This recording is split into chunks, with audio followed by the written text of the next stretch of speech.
jouer au Solidesque. On a face à soi, on a une foule de combien de personnes quand on est sur la grande scène? Luc Baruet. Luc, À demain, je pense qu'à 20h, il y aura 45 000, 50 000 personnes. Ah oui, d'accord. On vous l'avait pas dit. Non, mais ça me va très bien. Hein. C'est beau, c'est beau. Ça s'appelle la marée humaine. On a l'impression de jouer devant l'océan. La dernière fois que j'ai joué à Solidays, c'était il y a 12 ans, on se disait avec Luc. Hein. Ça devait être en 2006 ou 2005 même. Et c'était sous chapiteau. C'était un petit chapiteau, mais qui avait la particularité d'avoir des portes fermées.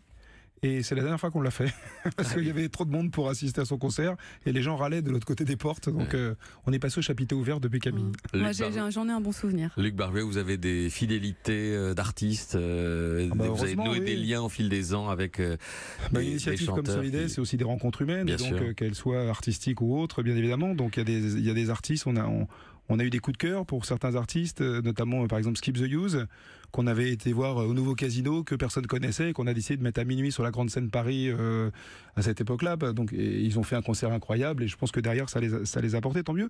Maintenant, il y a même des artistes, ils sont chez eux à Solidays. Et puis Requin Chagrin, vendredi, c'est la première fois qu'un bénévole historique de Solidarité SIDA qui fait le montage depuis des années sera programmé sur la scène de Solidays, puisque Greg, son petit nom interne, il sera sur la scène vendredi avec Requin Chagrin.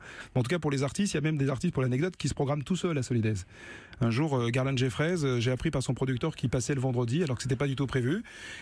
On a trouvé une petite place sur une scène, il est venu, il n'avait pas de musicien, il est embarqué, il a recruté des musiciens dans les loges d'autres artistes, et il était faire son concert. Un dernier mot, Luc Baruet, sur l'avenir de Solidays. Il peut y avoir un péril, il peut y avoir la pérennité du festival n'est pas assurée. Non, pas du tout. Soyons clairs, cette 20e édition, heureusement, les 20 ans ont un effet booster, bien évidemment, et puis les artistes ont envie d'y participer, pour ceux qui s'y sont déjà passés notamment. Mais l'avenir est incertain, les contraintes autour de nous sont de plus en plus compliquées, notamment financièrement, et donc il va nous falloir être encore plus performants dans le futur si on veut faire en sorte que cet outil, ce petit ovni culturel et solidaire puisse perdurer dans les années à venir. Merci beaucoup Luc Baruet d'être venu ce matin au micro d'Europe 1.